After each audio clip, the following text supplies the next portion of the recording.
હાશ પાણી ગરમ કર્યું છે ને લઈ લો ઓય બા મમ્મી હું થયું? બા પાણી ગરમ લાગ્યું પાણી નહીં આ તપેલું ગરમ લાગ્યું હા તે ચૂલો બેતાવેલો હવે થરી ગયો હવે પાણી ગરમ જ હોય ને મને થોડી ખબર હતી મારે નાવા જાવું છે એટલે હું પાણી લેવા આવી હતી તો તારે મીરાને કહેવાય ને મીરા કાઢ દે તને પાણી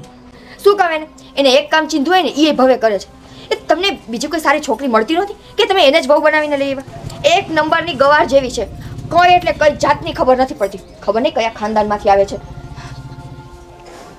પણ શું કરે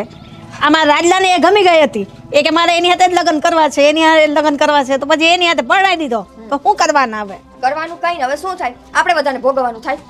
સમજ્યા હવે લા હું કરી દઉં પાણી તને ખબર નહીં બાત તમારે કરવું હોય તો તમે ઉપાડો ને તો મીરાને બોલાવો હું છે ને મારા પપ્પાને કહીશ કે મને ગીઝર નથી દો આ મારાથી રોજ રોજ નહીં થાય શિયાળો આવ્યો હવે તો મારે રોજ ગરમ પાણી જોશે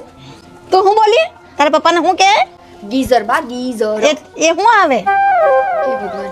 હું કયા ઘરમાં આવી છું બા ગીઝર છે ને એ એવું આવે કે જેમાં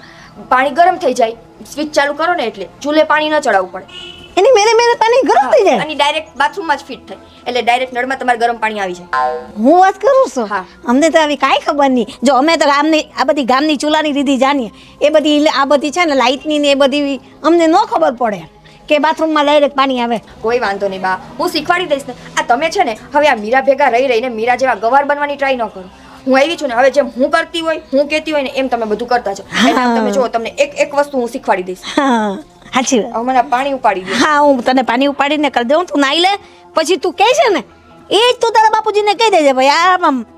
રોજ રોજ તો મારાથી એ ના ઉપાડાય કેમ કે મારી હવે ઉંમર ગરમ હશે હા હા મારી તો ઉંમર મને તો વાંધો નહીં હું તો ઉપાડી લઈશ ચા પાણી તો ગરમ